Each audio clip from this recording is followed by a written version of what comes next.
Hello, I'm Jan Mulvey and you're watching the Redmen TV. Hello, back to the Redmen TV. It's the Uncensored match build-up show as Liverpool travel down to St Mary's to face off against Ronald Koeman's Southampton side. I'm joined by Chris Page. I thought we'd mix things up a little bit this week, have I? A little bit of a different approach on this. Because first and foremost, this is once again the biggest game of Liverpool's season so far. We've said that a lot recently, and I expect to say it a few more times in the next couple of weeks. Huge game, like Southampton form side, good side. I think everyone thought they were going to drop off, didn't they? I think, you know, especially when you had that run of 4 defeats, was it start of December or late November, something like that. I think everyone thought they were going to drop off. I don't think they are. I think they're a good side. I think they're well drilled. Koeman's got them playing well. And it's imperative that these, you know, it's imperative when we don't play the bigger teams and the teams above us in the table that we don't lose ground on them. It's even more important that we take points off them when we play them. Yeah, no, absolutely. I think we went into this run of fixtures, we were looking at February, and we said, you know, look, it's a borderline impossible task for Liverpool to crack into the top 4. That was what all the statistics were telling us at the after New Year's. You know, nobody's ever overcome that gap of points between where we were, position we were, and top 4 to get into Europe. It's never been done before. So, you know, statistically, the odds are against Liverpool doing it. But we're going into this period, we found our form, and we're playing all the teams that we need to play and we need to overcome if we're going to get into it. And, you know, I am fearful of playing Southampton. I'll be perfectly honest and frank about it. I think they're a boss team. I think Koeman's done a fantastic job, as you say there. And, you know, St Mary's a bit of a bogey ground for us to some extent as well. So I'm fearful of it, but it's one of those things, and we said this time and time again, if you want to be somewhere and you want to be a successful team, fuck it, you've just got to go and beat these teams. It's true, isn't it? Look, we're 4 points behind them. They're in 4th place. If we win this game, we're 1 point behind them. Yeah, Arsenal would probably stay 3 points ahead. I think they've got an away game this weekend, like, you know. But then the gap to 4th is, if we beat Southampton, the gap to 4th. If Arsenal win, it's only 3 points. You know, and that's clawable. Yeah, no, and that's the thing, isn't it? We were discussing the week, though, weren't we? The real problem we face with is the form table. It tells you everything you need to know about the size of the task that's facing Liverpool. Well, that's it. I mean, even just looking at it now, the top 3 teams are Liverpool, Chelsea and Southampton. Tottenham have been up there for the last few games. Arsenal have been up there for the last few games. The only reason that Tottenham have dropped down is because we beat them. Yeah. You know, at the end of the day, 6 games, we've got 14 points, Southampton got 13 points. So in just 6 games, we've gained 1 point on Southampton. In one game, we can gain 3. Yeah. Which is massive. Yeah, no, absolutely. I fully agree with that. I mean, if you're watching, let us know in the comments below. Is this the biggest test so far, you know, of Liverpool season? I know we were saying that about Spurs before, but Southampton are there and they've been there for the entirety of the season. I think there's been a mentality to some degree, you know, and it's probably a little disrespectful. We've not. I know I personally haven't really considered Spurs, but I've been looking at Southampton all season and thinking, you know, they're the team to beat. They're the usurpers of our rightful position or whatever. So let us know your thoughts on that in the comments below, if you would be so kind. The Thursday-Sunday cycle has begun. I know. I mean, look, we've been a little bit, and we've been accused of being a little bit disrespectful of the Europa League, but, you know, whatever, it is what it is. It's a competition. The thing is, though, we're now in this. We're playing a game on a Thursday, we're playing a game on Sunday. Historically, teams struggle once they get set into this, and Harry Redknapp was discussing it on TalkSport the other day, and it was probably one of the few sensible things Harry Redknapp ever said in his life that wasn't through the window of his car. What did he say? Basically just said how... Did they have a little prop window? Well, it was radio, so, you know... Yeah, they probably did. He was probably there. Just had the sound effects. No. He's like, oh, man, give us a winding window. Yeah. As some of it, there's no way Harry Redknapp winds his own windows. But yeah, this is the thing. Liverpool have to be concerned about, and Southampton don't have to be concerned about. You know, there's a history of this Europa League hangover, and that's going to be a pressing concern for the weekend. Of course it is. You know, this weekend, at least we played at home. You know, next weekend when we go to, well, when we play City, we're gonna have travelled. Yeah. And that's going to be a huge struggle.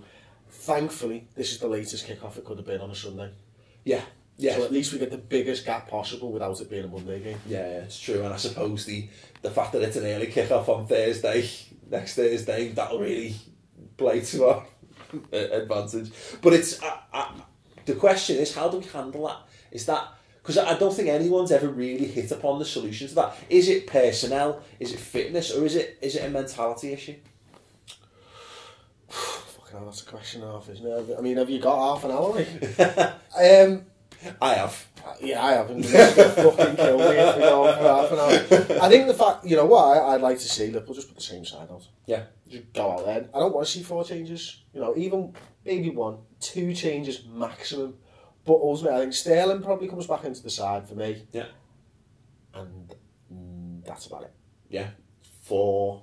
Coutinho needs a rest. This is the thing. Well, Coutinho was... Because I was thinking, in my head, prior to the Besiktas game, Coutinho was definitely getting rested for this. But the fact that he gets subbed off, he was the earlier, you know, the subs... Is that an indication of how important Rodgers sees him? So he's wrapping him in cotton wool, or is it just because he feels he's spent as a force on the pitch and he's not thinking ahead? I don't know. I mean, the one thing is, you know, people have been saying, and I've been saying this for a few weeks now, is Coutinho looks tired. His performance levels have clearly dropped off to me anyway. But when you see him pressing, he's still pressing more than any player on the pitch. He's running himself into the ground and he's getting booted left, right and centre. And the same happened in the Europa League against Besiktas. He got booted left, right and centre. He kept winning fouls because he was getting tackled from behind, stuff like that. He's working his socks off. He doesn't look tired from that perspective. He looks tired when he's in possession. Yeah. That's what's the hardest part in football. You can run around all you want, but when you get the ball, you need to have the energy to do something, and you need to be quick of mind as well to continue it. Well, you're absolutely right. I mean, we talked on the Final Word show about like Jordan Ibe, and you know, obviously he's had less game time, maybe less intensive game time as well. But you could see him; there was no difference in the effort and the work rate and the pace and all that he was putting in the last minute of the game to the first. Whereas I think you're right, Coutinho actually didn't have a great impact in the game. In total, he didn't drop off in his pressing, but we've talked about this many a time. Pressing is what you do, is you bare minimum, putting the work rate in. Then the really brilliant players, the players who make themselves Liverpool legends, then add the touch of magic on top. Suarez, perfect example of that, of course. Like, but I agree. I think Coutinho should be rested for this game.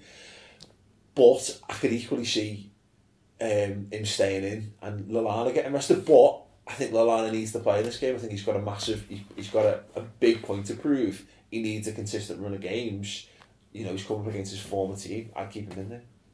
Yeah, I think that's right. I've not even considered the fact that it's his former team. Lallana, I think Lallana and Sterling behind Sturridge will do me. I'll be happy with that. But going back to your original question, I think teams tend to tinker a little bit too much, and it sort of takes the momentum out of it. With the Europa League fixtures and then going on to a Sunday game, so it is difficult to play 2 games of football in a week, I'm told. But you know, it does seem to be the case. Like, they do struggle with it. It always seems to happen. But I think the best way to do it is just go out there, have the players who are playing well on the pitch, and let them do what they've been doing. I suppose in a weird way, and I know it'll tell over a spell, but you know, we've played a lot of like Saturday, Sunday games, and then gone and played Tuesday games and Wednesday games as well. So there's not, you know, that much. You know, yeah, you know, in some respects it must be, you know, nice. You've got a few days. I know we've got to travel to Turkey after the fact, but you're right. I kind of just want. I think we should say, you know, go out there. You know, you've earned your places or whatever. Go out there and do the same again. All that being said, though, you know, we discussed on the Final Word show. There's a case to be made, you know, to go 2 up top now. We've seen Mario Balotelli's influence off the bench. Have we maybe reached that point now where he's done enough? He's done enough off the bench to say, go on lad, see if you can do it from the start. Yeah, I think we have. I think we've seen enough from him to start games. I don't think it's the right move just yet. I think, you know, just hold him back. Keep doing it.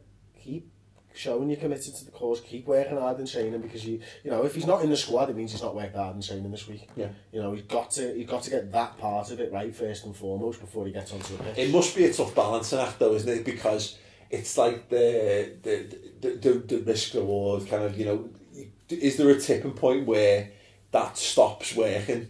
You know what I mean? Bringing him off the bench, does it come a point where you think, what more do I have to do? That's the problem with Balotelli to some respect, is you start second guessing his mentality to some degree. Yeah, it's true, but I think, you know, more from a Southampton point of view and a teams that were coming up against tactical point of view, I think people now know roughly how to play us with the three at the back. I think we've been better at those teams, because defence always takes sort of 9 to 12 months to catch up to an attacking trend. I think that's historically happened over the years. So this three at the back still confusing a few teams. I think Besiktas have played us well in that regard recently, better than anybody else probably, to be fair.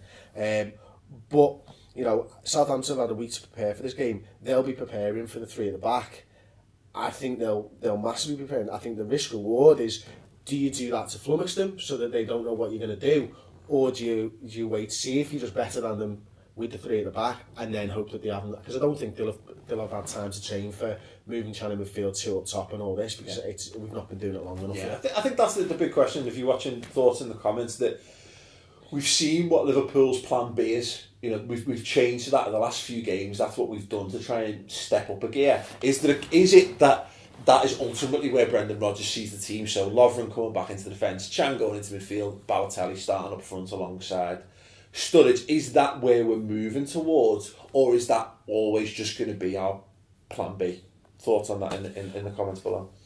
Can I give my 2 cents for it? Go for it. I don't think it's a plan B. I think there's going to be 2 plan A's.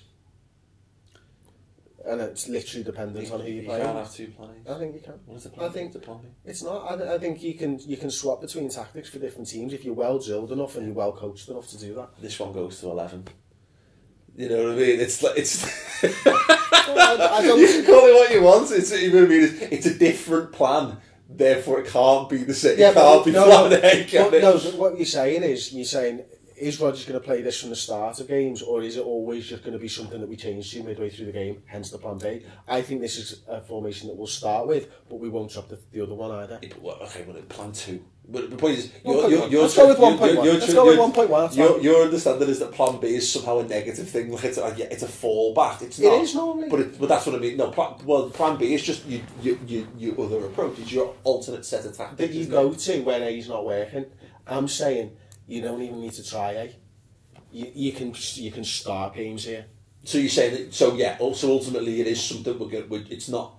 It is something that we're going to starting games. Yeah, I think so. But I also think we'll keep the other formation dependent on the team. Yeah, no, it's an interesting one, but it's good to have as well, because we've been talking about this a lot.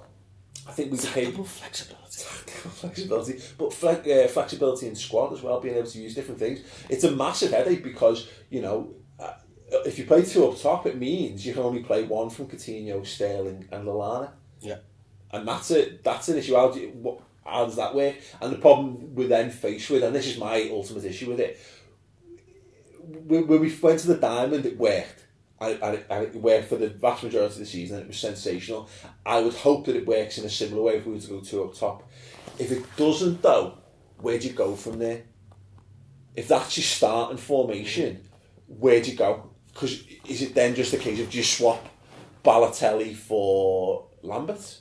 Do you swap Sterling for Coutinho? You know what I mean? Is it then back to what we normally do of just swapping the personnel around in the system? Because you can't go more. I don't think we can go more attacking.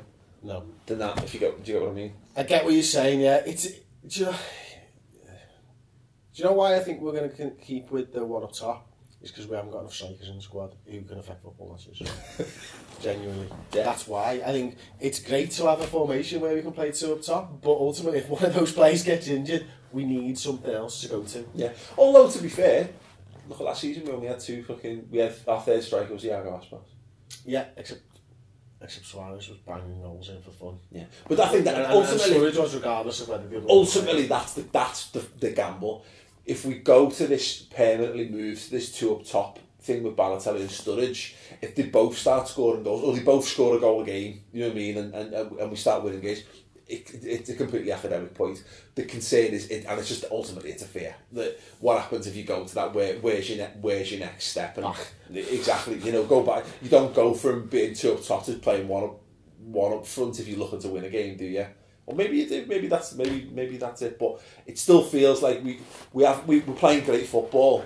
At times we're dominating games a lot more. We still haven't found that whatever that is that clicks us into being a proper attacking force. We haven't got that yet. And whether maybe that's it. Who knows? We didn't think the diamond was it when we were playing like Moses behind them. You know what I mean? It didn't look like it initially, and then all of a sudden it clicked, and we were free scoring. I'm hoping, because we've seen that this season a few times. Like the formation we're in now, we hinted at it a few weeks before we actually moved to it permanently. I'm hoping that maybe that's it. Maybe this is Brendan's next tactical. Well, this is probably an evolution of Rodgers' points, is he doesn't have a week to work with them anymore. So you can't practice these things for an entire week because you haven't got that time. So you need to do it over a course or over a number of weeks, and that's probably why we've seen that over the last. Yeah, very interesting. Let us know in the thoughts in the comments below. Would you go to two up top? Has Mario Balotelli done enough to guarantee him a start, or if not guarantee him, at least make him worthy of a start? And therefore, would you switch Lovren into the defence? Would you put Chan into the midfield? We had this debate the other week, but we talked about, again on the final word. Joe Allen, the last two games, I think has done a very good job in that defensive midfield position. It's no longer, I think, as some people have made out, as cut and dry as Chan's good. I actually thought Allen was better in that midfield than Chan was against Besiktas. Yeah, ultimately. So Lovren was better at the back than Chan was.